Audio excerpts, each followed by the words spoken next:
Hello everyone, welcome to Q study official YouTube channel. आज की इस वीडियो में हम कवर करेंगे रीजनिंग का मॉक टेस्ट जो कि इंपॉर्टेंट रहने वाला है Himachal Pradesh state cooperative bank clerk के प्री एग्जाम के लिए। ये मेमोरी बेस जो है मिनी मॉक टेस्ट होने वाला है। तो चलिए आज के मॉक टेस्ट को स्टार्ट करते हैं। तो देखिए जो फर्स्ट क्वेश्चन है आज के मॉक टेस्ट का वो रहा ये। इसमें क्या बोला है, the positions of how many alphabets will remain unchanged if each of alphabet in the word dynamics is arranged in alphabetical order from left to right. तो इस वाले क्वेश्चन में बोला गया है कि हमारे पास डायनामिक्स जो वर्ड है, अगर इसके हर एक वर्ड को हम अकॉर्डिंग टू इंग्लिश अल्फाबेट जो है अरेंज कर दे लेफ्ट से राइट की तरफ को, तो बताइए कौन से ऐसे वर्ड हैं जो कि अनचेंज्ड रहेंगे।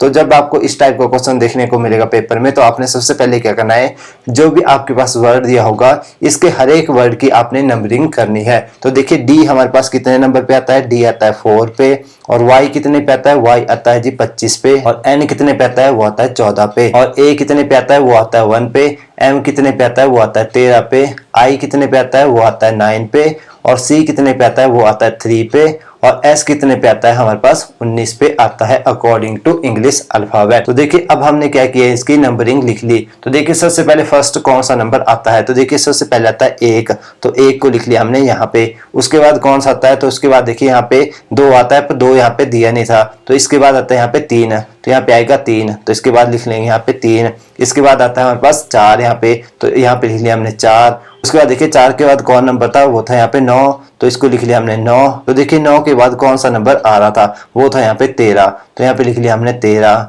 13 के बाद कौन सा नंबर आ रहा था, यहाँ पे आ रहा था 14, तो यहाँ पे लिख लिया हमने 14। तो 14 के बाद हमारे पास कौन सा नंबर आ रहा था, वो था फिर 19, फिर लिख लिया हमने 19। 19 के बाद कौन आ रहा था, वो आ रहा था 25। तो देखिए ये क्या कर लिया हमने, अकॉर्डिंग टू इंग्लिश अल्फाबेट जो है हर एक जो वर्ड था उसके नंबर को अरेंज कर दिया। अब हमने देखना है कि हमारे पास कौन सा ऐसा नंबर है जो कि अनचेंज्ड है। तो देखिए यहाँ पे फर्स्ट में क्या था, वो था डी, तो डी आता है 4 पे, तो यहाँ पे क्या लिखा था, यहाँ पे लिखा था 1, तो इसका मतलब ये एक दूसरे से मैच नहीं कर रहे थे। अगर यहाँ पे भी 4 होता, यहाँ पे भी 4 होता, तो ये क्या होते, सेम पोजीशन पे होते। तो यहाँ पे देखिए यहाँ पे था 25, यहाँ पे 3 था, तो देखिए ये भी एक दूसरे से मैच नहीं कर रहे थे। यहाँ पे 14 था और यहाँ पे 4 आ रहा था, ये भी मैच नहीं कर रहे थे। तो देखिए यहाँ पे 1 आ रहा था और यहाँ पे 9 आ रहा था, तो देखिए ये भी मैच नहीं कर रहे थे। और उसके बाद देखिए यहाँ पे आ रहा था 13 और यहाँ पे भी क्या आ रहा था, 13 आ रहा था। तो ये दोनों क्या हो गए, ये क्या थे, अनचेंज थे। तो 13 पे देखिए क्या आता है, 13 पे आता है एम, राइट। इसके बाद नेक्स्ट को चेक कर लेते हैं। तो देखिए यहाँ पे आ रहा था 9, यहाँ पे था 14, तो ये भी आपस में मैच नहीं कर रहे थे, राइट। तो देखिए यहाँ पे आ रहा था 3 और यहाँ पे आ रहा था 19, तो देखिए ये भी आपस में मैच नहीं कर रहे थे। तो यहाँ पे भी देखिए यहाँ पे आ रहा था 19 और यहाँ पे आ रहा था 25, ये भी आपस में मैच नहीं कर रहे थे। जब हमने पूरे जो वर्ड को चेक किया तो हमें सिर्फ एक वर्ड मिला जो कि क्या था, अनचेंज था। तो देखिए जब हमने डायनेमिक्स जो वर्ड था इसके सारे वर्ड को जो है अकॉर्डिंग टू इंग्लिश अल्फाबेट जो है अरेंज किया, तो हमें कितने वर्ड मिले जो कि अनचेंज थे, वो था 1 वर्ड। वो कौन सा वर्ड था, वो था एम। तो यहाँ पे हमारा राइट आंसर हो जाएगा 1, जो कि ऑप्शन नंबर 2 थी। अगर आपसे पूछा होता वर्ड कौन सा था, तो आप वर्ड लिख सकते थे कि एम हमारे पास वो वर्ड था, राइट। तो आई होप फर्स्ट क्वेश्चन आपको अच्छे से क्लियर हो चुका होगा। तो ऐसा क्वेश्चन आपको जरूर देखने को मिलेगा HP state cooperative bank clerk के एग्जाम में, और ये 1 मार्क्स का क्वेश्चन है। जो क्वेश्चन नंबर 2 है हमारे पास वो रहा ये। इसमें क्या बोला है, if it is possible to make only 1 meaningful English word with second, third, 6th letter of the word, ये हमारे पास यहाँ पे वर्ड दिया है। Which of the following will be the third letter of that word? If no such word can be made, give X as the answer. If more than one such word can be made, give Y as the answer. ये हमसे यहाँ पे question में बोला गया है। तो यहाँ पे बोला गया था कि हमारे पास ये जो वर्ड है इसका अगर हम सेकंड, थर्ड और 6th लेटर ले लें तो कौन सा 1 मीनिंगफुल वर्ड बनेगा। अगर कोई वर्ड नहीं बनता है तो X एज आंसर दीजिए, एक से ज्यादा अगर वर्ड बनते हैं तो Y एज द आंसर आप दे सकते हैं। तो देखिए कौन कौन से लेटर की यहाँ पे बात की जा रही थी। तो फर्स्ट की जा रही थी सेकंड लेटर की बात, तो सेकंड पे कौन आ रहा था, यहाँ पे वो आ रहा था N, राइट। और इसके बाद बात की जा रही थी थर्ड की, तो यहाँ पे थर्ड पे क्या था, वो था E, तो यहाँ पे लिख लिया हमने E। इसके बाद बात की जा रही थी 6th लेटर की, तो यहाँ पे 6th लेटर क्या था, वो था यहाँ पे T, तो यहाँ पे आ जाएगा T। तो यहाँ पे देखिए क्या हमारे पास वर्ड बन रहा था। तो एक तो बना था हमारे पास NET नेट और एक बना था TEN, राइट। तो हमारे पास कितने वर्ड बने यहाँ से, इन 3 लेटर से वो बने 2 वर्ड, एक बना नेट और एक बना 10। तो कितने वर्ड बने, 2 वर्ड हमारे पास बने। तो यहाँ पे क्या बोला गया था कि अगर हमारे पास एक से ज्यादा वर्ड बनते हैं तो Y एज अ आंसर आप दे सकते हैं। तो इस क्वेश्चन का राइट आंसर हो जाएगा Y एज अ आंसर। तो हमारे पास जो ऑप्शन नंबर लास्ट थी वो दी थी Y, ये हमारा यहाँ पे राइट आंसर हो गया, राइट। तो ऐसा भी क्वेश्चन आपको देखने को मिलेगा HP state cooperative bank clerk के एग्जाम में, जो कि 1 मार्क्स का रहेगा। तो देखिए जो क्वेश्चन नंबर 3 आता है हमारे पास वो रहा ये। इसमें हमारे पास क्या दिया होता है, इसमें देखिए हमारे पास इस तरीके से आपके पास एक सीरीज दी होगी। तो इस सीरीज के बेस के ऊपर आपसे कुछ क्वेश्चन पूछे जाते हैं। तो देखिए जो क्वेश्चन नंबर 1 है इस सीरीज का वो रहा ये। इसमें क्या बोला है, what should come in place of question mark. तो हमने बताना है कि क्वेश्चन मार्क की जगह पे यहाँ पे क्या आएगा। तो देखिए यहाँ पे सबसे पहले हमने चेक करना होता है कि सीरीज क्या फॉलो हो रही थी। तो यहाँ पे क्या लिखा था फर्स्ट में, J, फिर 4 और E। तो इसको अब हम चेक कर लेते हैं। तो देखिए J कहाँ पे आ रहा था सीरीज में, वो आ रहा था ये, और 4 कहाँ पे आ रहा था, वो आ रहा था ये, और E कहाँ पे आ रहा था, वो आ रहा था ये। तो यहाँ से हमें पता लगा कि एक लेटर के बाद एक लेटर छोड़ के दूसरा लेटर आ रहा था। और जो देखिए लास्ट हमारे पास जो पेयर था वो रहा ये। इसमें क्या दिया था, 7 स्टार एट द रेट। तो देखिए ये था 7, राइट। तो इसके बाद ये था स्टार और ये था एट द रेट, राइट। इससे हमें पता लगा 7 को एक लेटर छोड़ के स्टार आ रहा था और स्टार के बाद एक लेटर छोड़ के एट द रेट आ रहा था, राइट। और इसके बाद देखिए हमारे पास पिछली सीरीज को भी हमें चेक करना पड़ेगा। तो देखिए यहाँ पे क्या लिखा था, Q85 लिखा था। तो देखिए ये था हमारे पास यहाँ पे Q, ये था यहाँ पे 8 और ये था यहाँ पे 5। तो यहाँ पे भी सेम पैटर्न हो रहा था। तो देखिए यहाँ पे एक चीज आपको ध्यान में रखनी पड़ेगी कि हमारे पास जो फर्स्ट पेयर है और जो सेकंड पेयर है इनके बीच में कितने लेटर का गैप है। तो देखिए यहाँ पे जो हमारे पास ये वाला पेयर था इसका लास्ट लेटर क्या आ रहा था, वो था 5। और यहाँ पे हमारे पास ये वाला जो पेयर था इसका फर्स्ट लेटर क्या आ रहा था, 7 आ रहा था। तो देखिए हमारे पास सीरीज में ये था 5 और ये था 7। तो इन दोनों के बीच में कितने लेटर का गैप था, वो था 1 लेटर का गैप। तो अब हमें क्या करना पड़ेगा, देखिए ये था हमारे पास लास्ट लेटर, यहाँ पे क्या था, वो था एट द रेट। तो एट द रेट के बाद एक लेटर छोड़ के हमें जो है अपना जो क्वेश्चन मार्क की वैल्यू है उसका पता लग जाएगा। तो देखिए ये था हमारे पास यहाँ का, राइट। तो इसके बाद एक लेटर हम छोड़ देते हैं, तो यहाँ पे क्या आएगा, F आएगा, राइट। F यहाँ पे आ गया। तो इसके बाद हमने क्या देखा था कि 7 के बाद देखिए हमारे पास आ रहा था स्टार। तो एक लेटर छोड़ के हमें दूसरा लेटर देखना था, यहाँ पे आ रहा था F। अगर इस लेटर को छोड़ दे तो क्या आ रहा था, यहाँ पे 1 आ रहा था। तो F के बाद यहाँ पे क्या आएगा, 1।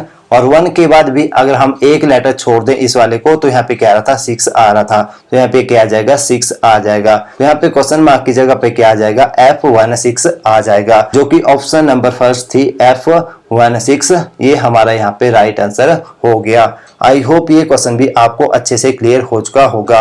तो इस टाइप का जब आपको क्वेश्चन आएगा HP state cooperative bank clerk के एग्जाम में तो वो आपको 5 मार्क्स का देखने को मिलेगा। जो 5 मार्क्स का क्वेश्चन होगा उसमें 5 क्वेश्चन आपको रहेंगे। देखिए जो क्वेश्चन नंबर 2 आता है हमारे पास इसी सीरीज का, वो रहा ये। इसमें क्या बोला है, 4 of the following 5 are alike in a certain way based on their positions in the above arrangement and so from a group which is the one that does not belong to that group। तो देखिए यहाँ पे ये दिए गए हैं कुछ group, इनमें हमारे पास पेयर दिए गए हैं। इनको हमने चेक करना है कौन सा ऐसा पेयर है जो कि हमारे पास इस ग्रुप को बिलोंग नहीं करता है। तो देखिए सबसे पहले हम चेक करते हैं फर्स्ट पेयर को। तो यहाँ पे लिखा था I, 9 और E। तो देखिए हमारे पास ये आ रहा था I, ये था 9 और E हमारे पास कहाँ पे आ रहा था, ये था हमारे पास E। तो देखिए यहाँ पे पैटर्न क्या फॉलो हो रहा था। तो ये था I के नेक्स्ट लेटर कौन था, 9 था। और 9 के 2 लेटर अगर हम पीछे देखें तो क्या आ रहा था, E आ रहा था। तो देखिए अब हम चेक कर लेते हैं नेक्स्ट वाले पेयर को। वो लिखा था 7W5। तो देखिए ये था हमारे पास 7 और ये था W और ये था 5। तो देखिए 7 का नेक्स्ट लेटर W आ रहा था और W के 2 लेटर पीछे छोड़ के कौन आ रहा था, 5 आ रहा था। तो ये दोनों पेयर जो है सेम पैटर्न को फॉलो कर रहे थे। तो इसके बाद हम चेक करते हैं पेयर नंबर 3 को। तो इसमें लिखा था कॉपीराइट और इसके बाद 1 और D। तो देखिए हमारे पास ये था कॉपीराइट और इसके बाद ये था 1 और ये था D। तो कॉपीराइट के अगला लेटर 1 आ रहा था और हमारे पास 1 के 2 लेटर पीछे छोड़ के D आ रहा था। तो देखिए ये भी क्या कर रहा था, सेम जो है पैटर्न को फॉलो कर रहा था, ये वाला पेयर भी, राइट। तो देखिए ये तीनों पेयर जो है सेम पैटर्न को फॉलो कर रहे थे। अब हम चेक करते हैं नेक्स्ट पेयर को। तो यहाँ पे लिखा था A और 3। तो देखिए हमारे पास Q कहाँ पे आ रहा था, ये था Q, और हमारे पास A कहाँ पे था, तो देखिए A हमारे पास यहाँ पे आ रहा था, और 3 कहाँ पे था, ये हमारे पास 3 था। तो देखिए इस वाले पेयर में हमारे पास कोई भी पैटर्न नहीं बन रहा था, क्योंकि देखिए Q के बाद क्या आना चाहिए था, यहाँ पे A आना चाहिए था। यहाँ पे क्या लिखा था, QA3, बट यहाँ पे Q के बाद क्या आ रहा था, 3 आ रहा था। तो इसका मतलब हमारे पास ये जो पेयर है ये इस ग्रुप को बिलोंग नहीं कर रहा है। देखिए कंफर्म करने के लिए अब हम जो है लास्ट पेयर को भी चेक कर लेते हैं। तो देखिए लास्ट पेयर में क्या लिखा था, E, K और 4 लिखा था। तो देखिए ये था हमारे पास E, और इसके बाद ये था K, और ये था हमारे पास 4। तो E के बाद देखिए नेक्स्ट लेटर कौन आ रहा था, K आ रहा था, और K के 2 लेटर पीछे छोड़े तो यहाँ पे 4 आ रहा था। तो देखिए ये भी हमारे पास पेयर जो है इस ग्रुप को बिलोंग कर रहा था, ऊपर वाले ग्रुप को। और हमने बताना भी क्या था, यहाँ पे कौन सा ऐसा पेयर है जो इस ग्रुप को बिलोंग नहीं करता है। तो हमारे पास जो पेयर नंबर 4 था वो हमारे पास इस ग्रुप को बिलोंग नहीं कर रहा था। ये हमारे पास यहाँ पे राइट आंसर हो गया ऑप्शन नंबर जो 4 दी हुई थी। तो देखिए जो क्वेश्चन नंबर 3 है हमारे पास इस सीरीज का, वो रहा ये। इसमें क्या बोला है, if all the symbols are removed from the above arrangement which of the following will be the fourth to the left of 12th from the left end. देखिए इस वाले क्वेश्चन में क्या बोला गया था, इसमें बोला गया था कि कौन सा ऐसा लेटर है जो कि 12th फ्रॉम द लेफ्ट है, उसके 4th लेफ्ट पे कौन सा लेटर आ रहा है, ये हमसे सवाल पूछा गया है। तो देखिए यहाँ पे किस किस की बात हो रही थी, यहाँ पे ओनली लेफ्ट और लेफ्ट की बात हो रही है। जब भी आपके पास इस टाइप का क्वेश्चन आएगा और लेफ्ट की बात होगी तो आपने क्या करना है, लेफ्ट माइनस लेफ्ट कर देना है। तो जब आप लेफ्ट माइनस लेफ्ट करेंगे तो आपको पता लगेगा पोजीशन का, बट कौन से एंड से पोजीशन पूछी गई है इसका पता करने के लिए आपको क्या करना पड़ेगा, आपको क्वेश्चन की एंड लाइन को पढ़ना पड़ेगा। तो देखिए क्वेश्चन की एंड लाइन में किसकी बात की जा रही थी, यहाँ पे लेफ्ट एंड की बात की जा रही थी। तो यहाँ पे क्या जाएगा, लेफ्ट एंड आ जाएगा। तो अब हम यहाँ पे क्या करते हैं, वैल्यू को पुट कर लेते हैं। तो यहाँ पे क्या लिखा था, 12th लिखा था, तो यहाँ पे आ जाएगा 12th माइनस, यहाँ पे क्या लिखा था, 4 लिखा था, -4। तो ये क्या आ गया हमारे पास, इन दोनों को माइनस करके आएगा 8। तो ये क्या आ गया हमारे पास, पोजीशन आ गई। कौन से एंड से आई, वो आई लेफ्ट एंड से। वो मैंने आपको ऊपर बता दिया कि यहाँ पे लेफ्ट एंड क्यों आया। तो अब हमने क्या करना है, लेफ्ट एंड से 8 पोजीशन का जो भी लेटर होगा वो हमारे यहाँ पे राइट आंसर होगा।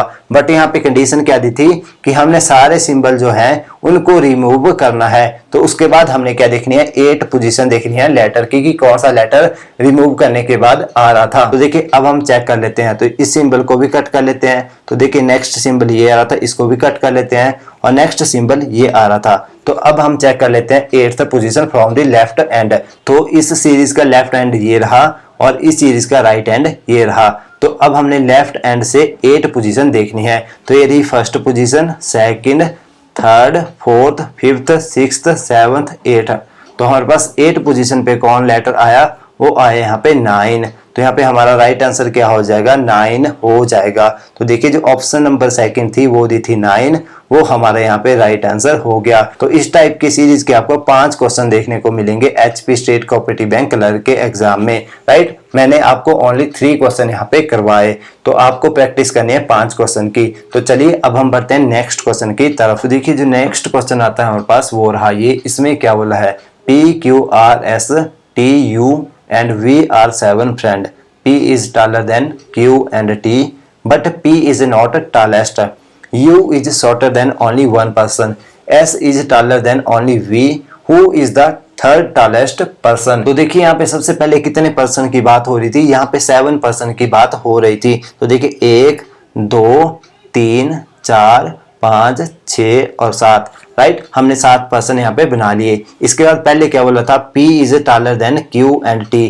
जो P है वो Q और T से बड़ा है, राइट। ये हमसे फर्स्ट कंडीशन में बोला गया है। तो ये हमने बना लिया कि जो P है वो Q और T से बड़ा है। और इसके बाद नेक्स्ट कंडीशन क्या दी थी, but P is not tallest. जो P है वो सबसे बड़ा नहीं है, तो इसका मतलब टॉप पे P नहीं आएगा, राइट। और इसके बाद नेक्स्ट कंडीशन में क्या बोला गया था, उसमें बोला गया था you is shorter than only one person, जो यू है वो एक ही पर्सन से छोटा है। तो इसका मतलब हमारे पास यू कहाँ पे आएगा, यू आ जाएगा 6th पोजीशन के ऊपर। यहाँ पे हमारे पास कौन आएगा, यू आएगा, क्योंकि वो एक ही पर्सन से छोटा है। देखिए नेक्स्ट कंडीशन में क्या बोला गया है, इसमें बोला गया है S is taller than only V, जो S है वो ओनली V से बड़ा है। तो इसका मतलब S कहाँ पे आएगा, वो पोजीशन पे आएगा, क्योंकि S किससे बड़ा है, ओनली V से बड़ा है। तो यहाँ पे लास्ट पोजीशन पे कौन आ जाएगा, V आ जाएगा, और S आ जाएगा सेकंड लास्ट पोजीशन के ऊपर, क्योंकि S ओनली V से ही बड़ा है। तो देखिए जो फर्स्ट कंडीशन थी इसमें बोला गया था कि जो P है वो टॉलर है किससे, Q और T से, बट जो P है वो टॉलेस्ट नहीं है। तो इसका मतलब हमारे पास P कहाँ पे आएगा, तो हमारे पास U के नीचे कौन आ जाएगा, यहाँ पे P आ जाएगा, और P किससे बड़ा था, Q और T से बड़ा था। तो इसका मतलब या तो यहाँ पे Q आएगा या तो T आएगा, और इस पोजीशन पे या तो T आएगा या तो Q आएगा, क्योंकि T और Q का हमें पता नहीं कौन किससे बड़ा है कौन किससे छोटा है, राइट। तो हमारे पास सिर्फ ओनली एक पोजीशन यहाँ पे वेकेंट बच गई। तो हमारे पास किस पर्सन की यहाँ पे बात नहीं हो रही थी, पूरी स्टेटमेंट में R पर्सन की बात नहीं हो रही थी। तो सबसे बड़ा कौन आ गया, यहाँ पे R आ गया। और इसके बाद देखिए हमारे से क्वेश्चन क्या पूछा गया था, who is the third tallest person, कि हमारे पास थर्ड जो सबसे बड़ा पर्सन है उसको बताइए। तो देखिए हमारे पास फर्स्ट बड़ा पर्सन कौन आ गया, वो था R। तीसरा सबसे बड़ा पर्सन कौन आया, वो आया P, राइट। तो हमारे पास यहाँ पे राइट आंसर क्या हो जाएगा, P जो है वो थर्ड टॉलेस्ट पर्सन है, राइट। ये हमारे यहाँ पे राइट आंसर हो गया इस क्वेश्चन का। तो आई होप ये क्वेश्चन भी आपको अच्छे से क्लियर हो चुका होगा। तो ये क्वेश्चन आपको 1 मार्क्स का देखने को मिलेगा। इसके बाद जो नेक्स्ट क्वेश्चन आता है हमारे पास वो है ब्लड रिलेशन से क्वेश्चन। जो ब्लड रिलेशन का टॉपिक है वो आपको 3 से 5 नंबर का देखने को मिलेगा HP state cooperative bank clerk के एग्जाम में। एक क्वेश्चन आपको आ सकता है पॉइंटिंग करने के लिए, वो भी ब्लड रिलेशन का क्वेश्चन होता है। और एक जो क्वेश्चन है वो इस तरीके का आपको आएगा, इसमें आपको एक डायग्राम बनाना पड़ता है जो कि हमारे पास जनरेशन का डायग्राम होता है। तो उसको ड्रॉ करने के लिए हमें कुछ चीजों का पता होना चाहिए। जो मेल होते हैं उनको रिप्रेजेंट करते हैं हम प्लस से, और जो फीमेल होते हैं उनको रिप्रेजेंट करेंगे हम माइनस से।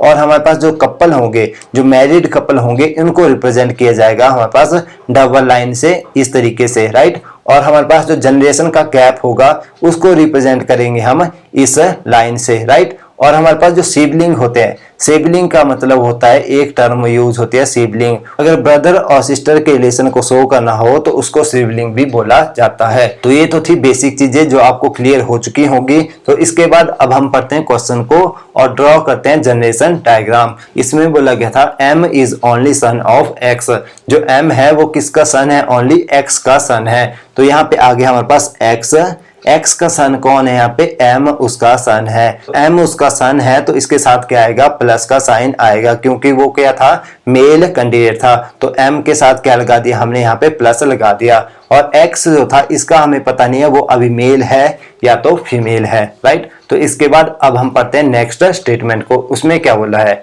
C is the wife of X, जो C है वो किसकी वाइफ है, X की वाइफ है। तो इसका मतलब आपस में हस्बैंड वाइफ होंगे। तो इसका मतलब C क्या थी, X की वाइफ थी। तो इसका मतलब X क्या होगा, वो मेल होगा, क्योंकि C जो है उसकी वाइफ थी। तो ये दोनों क्या थे, आपस में मैरिड कपल थे। नेक्स्ट जो स्टेटमेंट है वो रही है, इसमें क्या बोला है, S and Y are the daughters of C, जो S और Y हैं वो डॉटर किसकी हैं, C की हैं। तो ये था हमारे पास यहाँ पे C, तो इसकी डॉटर कौन है, S और Y जो है इसकी क्या है, डॉटर है। तो इसका मतलब वो डॉटर है तो वो क्या है, फीमेल कैंडिडेट है। तो इनके साथ क्या साइन यूज करेंगे हम, अब माइनस का साइन यूज करेंगे, क्योंकि वो क्या थी, दोनों फीमेल कैंडिडेट थी, राइट। तो इसके बाद देखिए नेक्स्ट स्टेटमेंट में क्या बोला गया है। इसके बाद बोला गया था C is the daughter of W and R, जो हमारे पास C है वो W और R की क्या है, डॉटर है। तो देखिए मैंने आपको बताया था कि जनरेशन का गैप शो करने के लिए हम क्या करेंगे,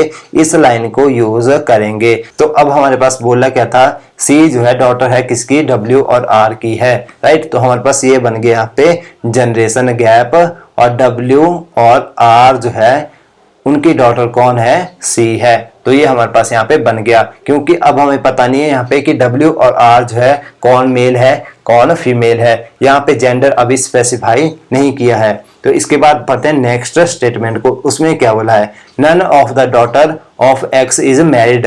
जो हमारे पास एक्स है उसकी कोई भी डॉटर जो है वो मैरिड नहीं है। तो ये था हमारे पास एक्स और इसकी डॉटर कौन कौन थी, एस और वाई इसकी डॉटर थी। तो ये दोनों क्या थे, ये दोनों मैरिड नहीं है। जो नेक्स्ट स्टेटमेंट है वो रही है, इसमें क्या बोला है, Q is the grandson of C. जो हमारे पास क्यू है वो किसका ग्रैंडसन है, सी का ग्रैंडसन है। तो हमारे पास ये रहा सी। तो देखिए यहाँ पे क्या बोला गया था ऊपर कि सी की जो डॉटर है एस और वाई वो मैरिड नहीं है। तो इसका मतलब सी का लड़का जो था वो था एम, तो इसका बेटा कौन होगा, अब क्यू होगा। तो एम का लड़का कौन हो गया, यहाँ पे क्यू हो गया। और यहाँ पे क्या था, वो ग्रैंडसन था। तो क्यू क्या था, इसका मतलब वो मेल कैंडिडेट था। तो इसीलिए हमारे पास सी का ग्रैंडसन कौन हो गया, यहाँ पे क्यू हो गया। तो इसी तरीके से हम सी और क्यू का अब रिलेशन चेक करें तो सी का ग्रैंडसन कौन आया, क्यू आ गया, राइट। तो इसके बाद देखिए लास्ट स्टेटमेंट में क्या बोला गया था, इसमें बोला गया था D is the mother of x. जो हमारे पास डी है वो किसकी मदर है, अब एक्स की मदर है। तो ये रहा हमारे पास यहाँ पे एक्स, इसकी मदर कौन है ऊपर, वो थी यहाँ पे डी। तो डी इसकी क्या थी, मदर थी, वो क्या थी, फीमेल कैंडिडेट थी। तो इसका मतलब डी के साथ क्या आ जाएगा, यहाँ पे माइनस का साइन आ जाएगा, राइट। अब हमने देखिए पूरी जो स्टेटमेंट है उनको पढ़ लिया। अब हमारे पास जनरेशन का जो डायग्राम है वो रेडी हो चुका है। अब हमने क्या करना है, ओनली क्वेश्चन के आंसर देने हैं। जो क्वेश्चन नंबर फर्स्ट है हमारे पास वो रहा ये, इसमें क्या बोला है, how is D related to C, कि हमारे पास डी जो है वो कैसे रिलेटेड है सी से। तो देखिए हमारे पास ये था यहाँ पे डी। तो देखिए जो डी थी वो किसकी मदर थी, वो थी एक्स की मदर, और एक्स की वाइफ कौन थी, वो थी सी। तो इसका मतलब जो डी है वो सी की क्या लगी, वो लगी उसकी मदर इन लॉ। तो यहाँ पे राइट आंसर क्या हो जाएगा फर्स्ट क्वेश्चन का, वो हो जाएगा मदर इन लॉ, जो कि ऑप्शन नंबर लास्ट दी हुई थी।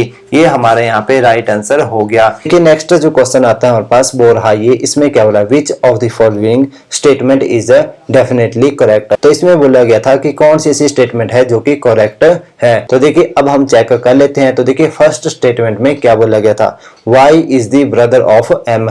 जो y है वो ब्रदर है किसका, m का। तो देखिए y क्या था यहाँ पे, वो था फीमेल कैंडिडेट, और यहाँ पे m क्या था, वो था मेल कैंडिडेट। तो m का y क्या लगा, वो लगी सिस्टर। बट यहाँ पे क्या बोला था कि y जो है m का क्या है, ब्रदर है। तो इसका मतलब फर्स्ट जो स्टेटमेंट है वो क्या होगी, यहाँ पे रॉन्ग हो गई, राइट। अब हम चेक करते हैं सेकंड स्टेटमेंट को, s is the grand daughter of d।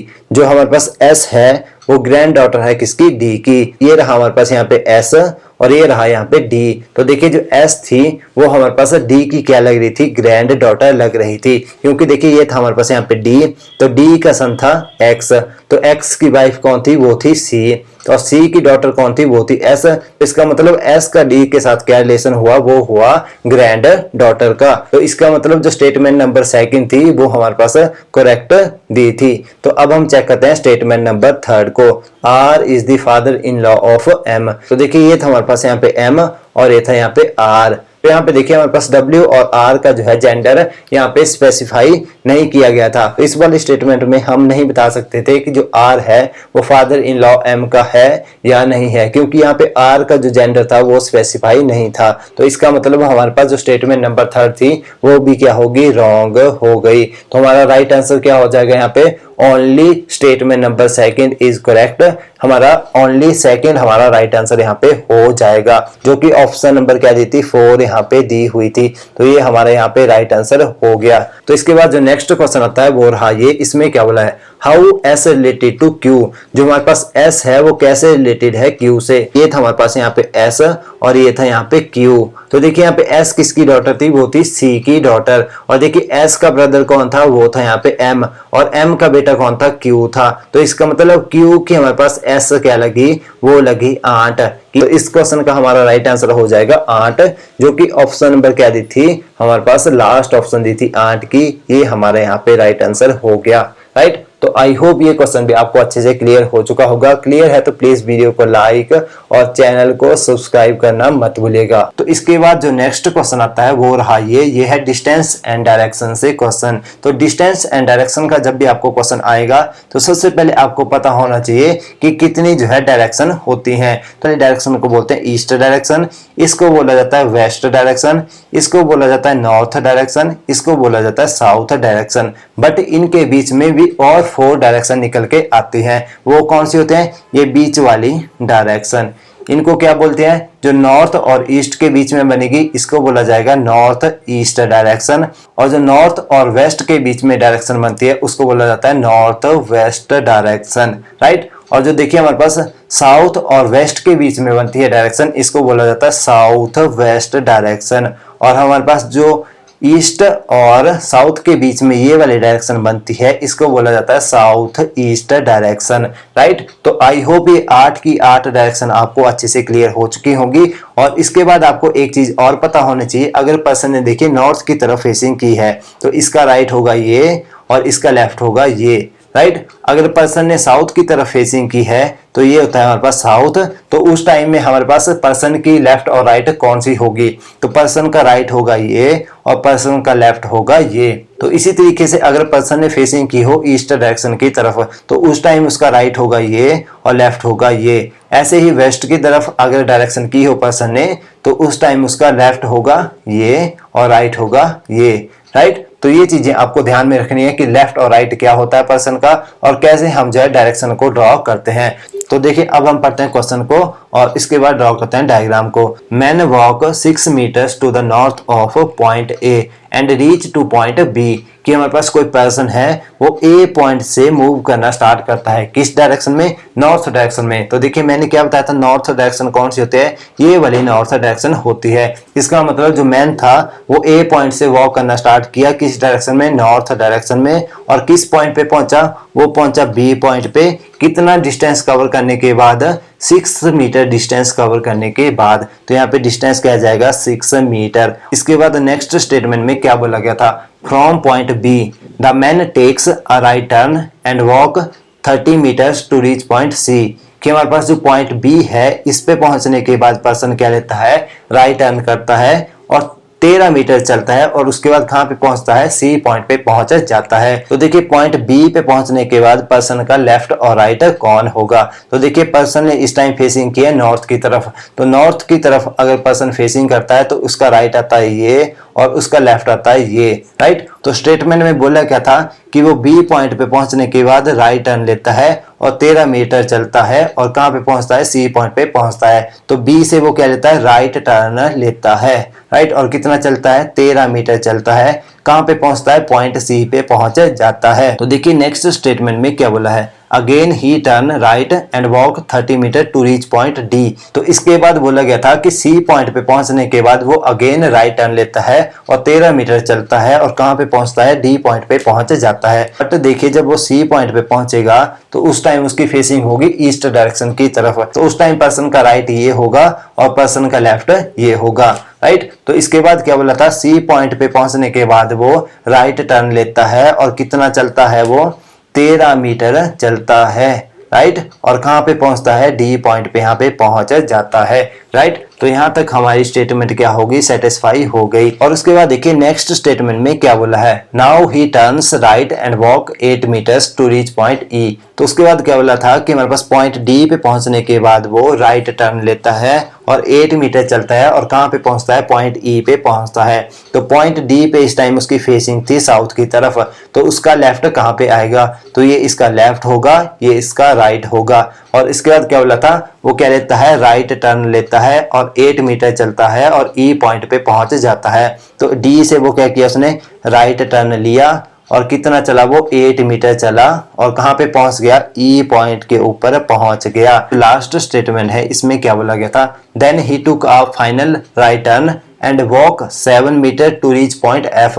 तो इसके बाद बोला गया था कि हमारे पास ई पॉइंट पे पहुंचने के बाद अगेन वो राइट टर्न लेता है और 7 मीटर चलता है और कहां पे पहुंच जाता है? पॉइंट एफ पे पहुंच जाता है। तो देखिए इस टाइम हमारे पास पर्सन था कहां पे? ई पॉइंट पे पहुंच गया था और उसकी फेसिंग कहां थी इस टाइम? वेस्ट डायरेक्शन में उसकी फेसिंग थी। अगर पर्सन वेस्ट डायरेक्शन में फेसिंग करता है तो उसका राइट कहां पे आता है? ये पर्सन का राइट होता है, ये पर्सन का लेफ्ट होता है। तो यहाँ पे बोला गया था ई पॉइंट पे पहुंचने के बाद वो 7 मीटर चलता है और कहां पे पहुंचता है? एफ पॉइंट पे पहुंच जाता है। तो देखिए ई पॉइंट से अब हम क्या लेंगे? राइट टर्न लेंगे। तो ई पॉइंट से वो राइट टर्न लेता है, कितना चलता है? 7 मीटर चलता है और कहां पे पहुंचता है? एफ पॉइंट पे पहुंच जाता है। तो देखिए अब हमने क्या किया? सारी स्टेटमेंट को पढ़ लिया और इसके बाद हमारा क्या हो गया, यहाँ पे डायग्राम रेडी हो गया। राइट, तो अब हमने क्या करना है, डायग्राम के बेस के ऊपर क्वेश्चन के आंसर देने होते हैं। तो देखिए फर्स्ट क्वेश्चन में क्या बोला गया है, find the direction of F with respect to B. तो यहाँ पे हमने किसकी डायरेक्शन बतानी है, एफ की डायरेक्शन बतानी है, किसके विद रिस्पेक्ट में, बी के विद रिस्पेक्ट में। तो देखिए ये था यहाँ पे बी, राइट, और ये था यहाँ पे एफ, राइट। तो देखिए बी के विद रिस्पेक्ट में एफ कहाँ पे आ रहा था। अगर हम देखिए यहाँ पे ये था बी, तो बी की अगर हम हर एक जो है डायरेक्शन बना ले तो बी का ये क्या आएगा, नॉर्थ आएगा, ये आएगा बी का ईस्ट, और ये आएगा बी का साउथ, और ये आएगा बी का वेस्ट। राइट, तो देखिए बी की हर एक डायरेक्शन हमने बता दी, बट देखिए हमारे पास बी के विद रिस्पेक्ट में एफ कहाँ पे आ रहा था, यहाँ पे आ रहा था। तो ये वाली डायरेक्शन में हमारे पास एफ आ रहा था। जो एफ है वो किस किस के बीच में आ रहा था, ईस्ट और साउथ के बीच में आ रहा था। तो मैंने क्या बताया था, इस वाली डायरेक्शन को क्या बोलते हैं, हम इसको बोलते हैं साउथ ईस्ट डायरेक्शन। तो हमारे पास बी के विद रिस्पेक्ट में एफ कहाँ पे आ रहा था, साउथ ईस्ट में आ रहा था। तो हमारा राइट आंसर क्या हो जाएगा, फर्स्ट क्वेश्चन का साउथ ईस्ट हो जाएगा, जो कि ऑप्शन नंबर सेकंड दी हुई थी। राइट, ये हमारे यहाँ पे राइट आंसर हो गया। तो देखिए जो क्वेश्चन नंबर सेकंड है हमारे पास वो रहा ये, इसमें क्या बोला गया है, find the position of A with respect to F. इस वाले क्वेश्चन में हमने क्या बताना है, ए की पोजीशन बतानी है, किसके विद रिस्पेक्ट में, एफ के विद रिस्पेक्ट में। तो देखिए ये था हमारे पास यहाँ पे पॉइंट एफ और ये था पॉइंट ए। तो देखिए अगर हम एफ के ऊपर यहाँ पे इस लाइन को ड्रॉ कर दें तो हमारे पास ए और एफ के बीच में डिस्टेंस कितना बच जाएगा। देखिए यहाँ पे डिस्टेंस ई और डी के बीच का डिस्टेंस कितना था, वो था 8 मीटर। राइट, और ऊपर देखिए बी और सी के बीच का डिस्टेंस कितना था, वो था 13 मीटर। तो जब हमने एफ के ऊपर की तरफ को लाइन को ड्रॉ कर लिया तो इसका मतलब ए और एफ के बीच में ये वाला डिस्टेंस कितना बच गया, ये वाला डिस्टेंस ये बच गया यहाँ पे 5 मीटर डिस्टेंस, क्योंकि ऊपर वाला बी और सी के बीच का डिस्टेंस कितना था, वो था 13 मीटर, और ई और डी के बीच का डिस्टेंस था 8 मीटर। तो 8 + 5 करेंगे तो 13 बनते हैं। तभी यहाँ पे हमारे पास बी और सी का डिस्टेंस क्या बनना था, 13 मीटर बनना था। तो इसका मतलब ए और एफ के बीच का डिस्टेंस कितना आ गया, 5 मीटर आ गया। और देखिए यहाँ पे हमारे पास एफ के विद रिस्पेक्ट में ए कहाँ पे आ रहा था, तो देखिए इस डायरेक्शन में आ रहा था। तो इस डायरेक्शन को क्या बोला जाता है, इसको बोला जाता है वेस्ट डायरेक्शन। राइट, तो हमारे पास ए जो है एफ के विद रिस्पेक्ट में वेस्ट डायरेक्शन में आ रहा था, और कितने डिस्टेंस पे था, 5 मीटर डिस्टेंस पे था। तो हमारा राइट आंसर यहाँ पे क्या हो जाएगा, 5 मीटर टू दी वेस्ट हमारा राइट आंसर यहाँ पे हो जाएगा कि ए जो है वो एफ के विद रिस्पेक्ट में 5 metre to the west direction में है। तो आई होप ये क्वेश्चन भी आपको अच्छे से क्लियर हो चुका होगा। तो डायरेक्शन एंड डिस्टेंस के आपको 3 से 5 क्वेश्चन देखने को मिलेंगे HP state cooperative bank clerk के एग्जाम में। देखिए जो नेक्स्ट क्वेश्चन है वो रहा ये है हमारे पास इनइक्वालिटी से क्वेश्चन। जो इनइक्वालिटी का टॉपिक है वो भी आपको 3 से 5 नंबर का देखने को मिलेगा HP state cooperative bank clerk के एग्जाम में। तो देखिए जो इनइक्वालिटी के क्वेश्चन आपसे पूछे जाएंगे वो 2 टाइप से पूछे जाते हैं। एक होता है सिंपल क्वेश्चन और एक होगा जिसमें दो स्टेटमेंट आपके पास दी होंगी। जो 2 स्टेटमेंट वाला आपके पास क्वेश्चन आएगा तो उसमें आपने क्या करना होता है, कंबाइन करना होता है स्टेटमेंट को, उसके बाद आपने देने होते हैं आंसर क्वेश्चन के। और जो सेकंड टाइप से क्वेश्चन पूछा जाता है उसमें क्या होता है कि आपके पास एक स्टेटमेंट पूरी दी होती है, उसी के बेस के ऊपर आपने आंसर देने होते हैं, उसमें आपने कंबाइन नहीं करना होता है स्टेटमेंट को। तो देखिए इस वाले क्वेश्चन में स्टेटमेंट क्या दी थी, तो देखिए इसमें दी थी 2 स्टेटमेंट, ये थी फर्स्ट स्टेटमेंट और ये थी सेकंड स्टेटमेंट। अब हमें क्या करना पड़ेगा, पहले इन दोनों को कंबाइन करना पड़ेगा। तो स्टेटमेंट को कंबाइन करने के लिए आपको क्या चीज देखनी पड़ेगी, वेरिएबल, कि इनमें कौन सा वेरिएबल जो है वो सेम है। तो देखिए फर्स्ट स्टेटमेंट में p सेम था और सेकंड में भी p सेम था। हम इन दोनों स्टेटमेंट को कंबाइन कर लेते हैं। तो देखिए फर्स्ट स्टेटमेंट हमारे पास क्या दी थी, तो उसको हम एज इट इज लिख लेते हैं जैसे वो हमारे पास दी हुई थी। तो यहाँ पे क्या बोला था सेकंड स्टेटमेंट में, p greater than equal to j। तो ये दिया था हमारे पास फर्स्ट स्टेटमेंट में p, तो p greater than equal to किसके हो जाएगा, j हो जाएगा। तो अब हमारे पास क्या हुआ, दोनों स्टेटमेंट जो है कंबाइन हो चुकी हैं। तो अब हमने चेक करना है कंक्लूजन को कि कौन सा कंक्लूजन ट्रू है और कौन सा कंक्लूजन फॉल्स है। देखिए फर्स्ट कंक्लूजन क्या दिया था, वो दिया था g ग्रेटर e। तो देखिए यहाँ पे किस किस वेरिएबल की बात हो रही थी, यहाँ पे g वेरिएबल और e वेरिएबल की बात हो रही थी। तो यहाँ पे हमने g को सिलेक्ट कर लिया और यहाँ पे हमने e को सिलेक्ट कर लिया। तो यहाँ पे बोला क्या था, जो g है वो e से बड़ा है। अब हमने चलना है g से e की तरफ को और इनके बीच में क्या देखने, अब हमने इनके बीच के सिंबल को चेक करना है। तो देखिए इन दोनों के बीच में कौन कौन से सिंबल आ रहे थे। तो देखिए इनके बीच में ये वाले सिंबल आ रहे थे। तो देखिए ई और जी के बीच में हमारे पास ये वाले सिंबल आ रहे थे, राइट। तो इससे हमें पता लगा कि दो जो सिंबल थे वो एक दूसरे के अपोजिट थे। तो इससे हमें पता लग गया कि ई और जी के बीच में क्या है, नो रिलेशन है, राइट। क्योंकि हम इन दोनों के बीच में रिलेशन को डिफाइन नहीं कर सकते, क्योंकि हमारे पास सिंबल क्या होंगे, अपोजिट डायरेक्शन में होंगे। जब भी सिंबल अपोजिट डायरेक्शन में होंगे तब हम बोल सकते हैं नो रिलेशन। पास जो कंक्लूजन फर्स्ट था वो क्या हो गया, यहाँ पे रॉन्ग हो गया, क्योंकि इन दोनों के बीच में क्या था, नो रिलेशन था। तो देखिए अब हम चेक कर लेते हैं कंक्लूजन सेकंड को। तो इसमें क्या बोला गया था, j greater than equal to r बोला गया था। तो देखिए ये था हमारे पास यहाँ पे वेरिएबल j, इसको हमने यहाँ पे सिलेक्ट कर लिया, और ये था हमारे पास यहाँ पे वेरिएबल r,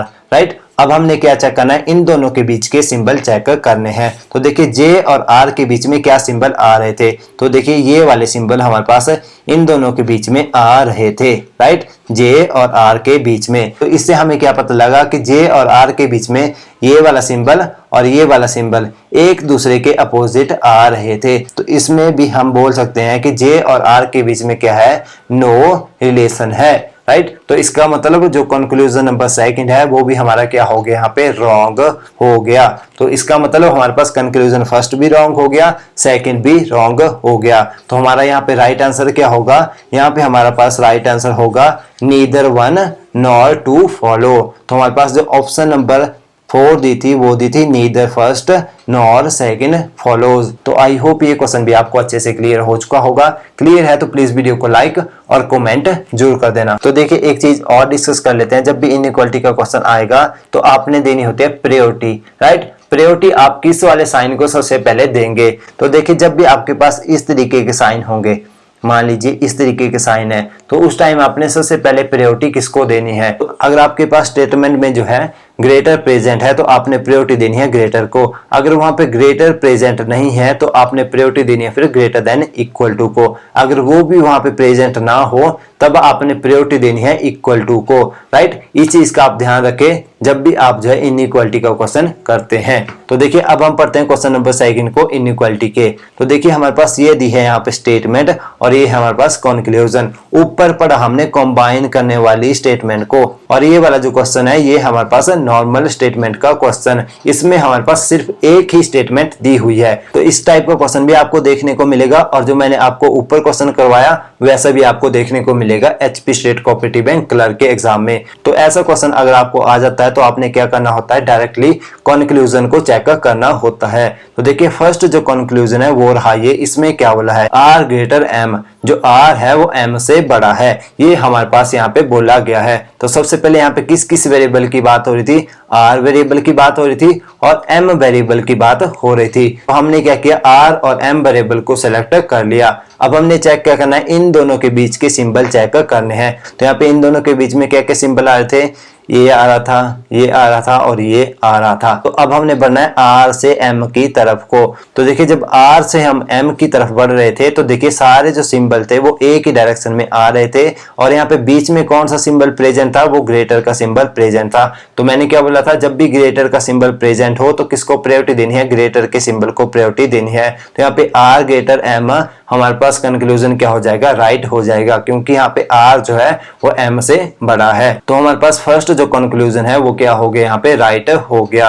अब हम चेक करते हैं कंक्लूजन नंबर सेकंड को। P greater than equal to V बोला गया था। तो यहाँ पे किस किस वेरिएबल की बात हो रही थी, P वेरिएबल की बात हो रही थी और V वेरिएबल की बात हो रही थी। तो अब हमने चेक करना होता है इन दोनों के बीच के सिंबल। तो इन दोनों के बीच में सिंबल कौन से आ रहे थे, equal to, greater than equal to, greater than equal to. और हमसे पूछा भी क्या था, P greater than equal to V पूछा था।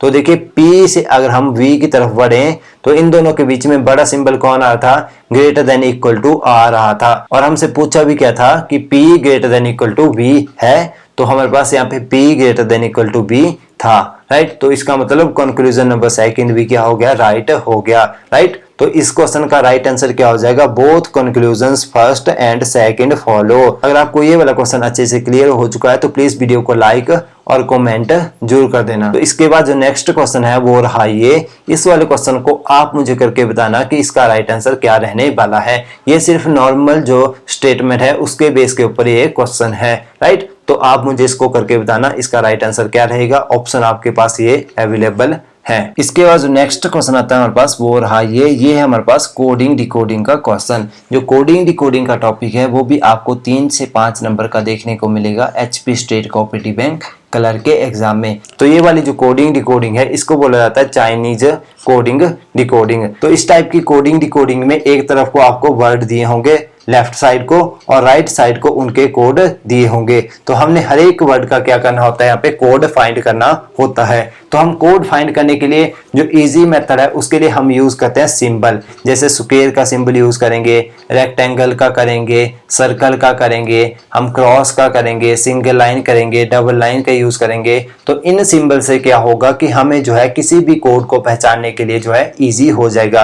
किसी भी वर्ड का आपने कोड बताना हो तो डायरेक्टली आप बता सकते हैं। इससे क्या होता है, टाइम की सेविंग होती है। कोडिंग डिकोडिंग में आपने सबसे पहले क्या करना होता है, आपने पढ़ना होता है क्वेश्चन को और उसके बाद आपने क्या करना होता है, फिर फाइंड करना होता है कोड को। तो देखिए जो फर्स्ट क्वेश्चन है हमारे पास वो रहा ये, इसमें क्या हो रहा है, What does TA represent in this code? देखिए सबसे पहले हमें क्या फाइंड करना पड़ेगा, जो TA है वो कौन कौन सी स्टेटमेंट में आ रहा है। तो देखिए जो स्टेटमेंट नंबर 3 थी और जो स्टेटमेंट नंबर 2 थी, इनमें क्या प्रेजेंट था, यहाँ पे TA प्रेजेंट था, राइट। बट यहाँ पे देखिए इन दोनों स्टेटमेंट में और चीज क्या कॉमन थी, वो NI भी यहाँ पे कॉमन था। तो अब हमें क्या करना पड़ेगा, पहले NI का कोड फाइंड करना पड़ेगा। तो देखिए अगर हम जो है सेकंड और फर्स्ट स्टेटमेंट में देखें तो यहाँ पे क्या कॉमन था दोनों में, इन दोनों के बीच में NI कॉमन था। तो यहाँ से हम क्या करेंगे, NI का कोड फाइंड कर लेंगे। तो यहाँ पे हम सिंगल लाइन से जो है NI को रिप्रेजेंट करेंगे। तो यहाँ पे देखिए इन दोनों के बीच में वर्ड कौन सा कॉमन आ रहा था, तो देखिए इनमें एग्जाम्स और इसमें भी एग्जाम्स। देखिए दोनों स्टेटमेंट में एग्जाम्स जो वर्ड था वो कॉमन आ रहा था। तो इससे हमें पता लग गया जो NI है उसका कोड क्या है, यहाँ पे एग्जाम है। तो अब हम क्या करेंगे, TA का कोड फाइंड कर लेंगे। तो देखिए TA कहाँ पे कॉमन आ रही थी, तो स्टेटमेंट नंबर 2 और स्टेटमेंट नंबर 3 में TA कॉमन आ रहा था। तो देखिए TA को रिप्रेजेंट कर देंगे हम ट्रायंगल से, राइट। तो यहाँ पे भी हम क्या लगा देंगे, TA के ऊपर ट्रायंगल लगा देंगे। तो देखिए सेकंड और थर्ड स्टेटमेंट में क्या कॉमन आ रहा था, तो देखिए इसमें भी थिंग्स था, राइट, और इसमें भी थिंग्स था। तो इसके ऊपर क्या लगा देंगे, हम ट्रायंगल लगा देंगे, क्योंकि TA को भी किससे रिप्रेजेंट किया था हमने किया था ट्रायंगल से रिप्रेजेंट। तो TA का कोड क्या है, यहाँ पे थिंग्स आ गया।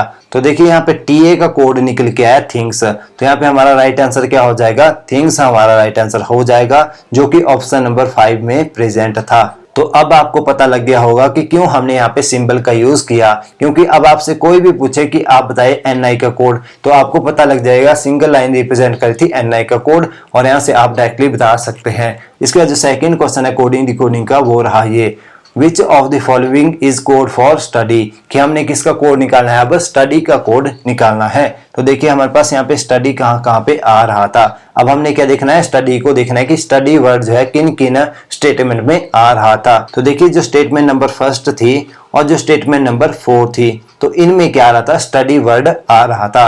तो यहाँ पे हम क्या करेंगे, स्टडी को रिप्रेजेंट करने के लिए रेक्टेंगल सिंबल का यूज करेंगे। तो यहाँ पे भी हम स्टडी के ऊपर रेक्टेंगल बना लेते हैं। तो अब हम चेक करेंगे फर्स्ट और फोर्थ स्टेटमेंट में कौन सा कोड कॉमन आ रहा था। तो देखिए हमारे पास यहाँ पे PA फर्स्ट स्टेटमेंट में भी कॉमन था और फोर्थ स्टेटमेंट में भी कॉमन था। तो इसको भी हम किससे रिप्रेजेंट करेंगे, अब रेक्टेंगल से रिप्रेजेंट यहाँ पे कर देंगे PA को भी, राइट। तो यहाँ पे हमें पता लग गया जो स्टडी है उसका कोड क्या निकल के आया, PA निकल के आया, जो कि ऑप्शन नंबर 2 यहाँ पे प्रेजेंट थी PA।